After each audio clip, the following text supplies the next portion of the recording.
musamman a duk lokacin da muka wato ainihin ɗora sabuwar ɗauka. Assalamu alaikum warahmatullahi jama'a, barkanmu da warhaka, barkanmu da sake jamewa a cikin wannan lokaci. Ina muku fatan alkhairi.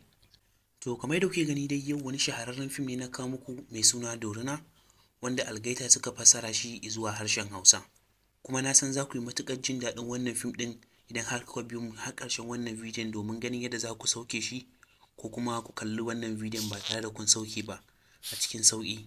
To kafin mu fara dai ka manta ku danna subscribe da alaman ƙararrawa, sannan ka manta ku danna like domin samun sababbin shirye-shiryen mu akan lokaci. Bayan kun yi haka, abin da za ku zo ku yi na gaba kai tsaye shine za ku zo ku danna description wannan bidiyon. So da ya buɗe haka za ku ga inda aka sa India Hausa, a ƙasan shi kuma akwai wani link. To za ku latsa wannan link ɗin, da kun latsa za ku shiga browser ɗinku, in Chrome kake using in kuma Google kake using, kowanne zai buɗe. So da ya shiga zai ce ku rubuta password kafin ka ci gaba. To yanzu zan faɗa muku password ɗin da mutum zai rubuta kafin ya kalla ko kuma ya sauke wannan fim ɗin. To farko za ka danna domin ka buɗe keyboard ɗinka, sai ka mai da keyboard ɗinka zuwa nambobi.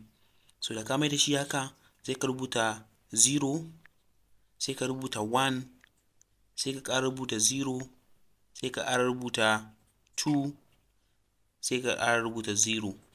So da ka rubuta wayannan nambobin guda biyar, wanda za ka yi na gaba shine za ka zo ka danna OK. To da ka danna za ga ya buɗe maka fim ɗin a haka kenan. So gashi nan can ƙasa kuma za ga inda aka sa sauke a nan. To sai ka latsa sauke a nan idan kana son ka kalli fim ɗin ko kuma kana son ka sauke shi akan wayarka.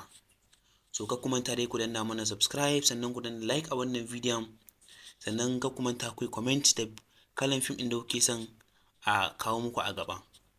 Mun gode sosai.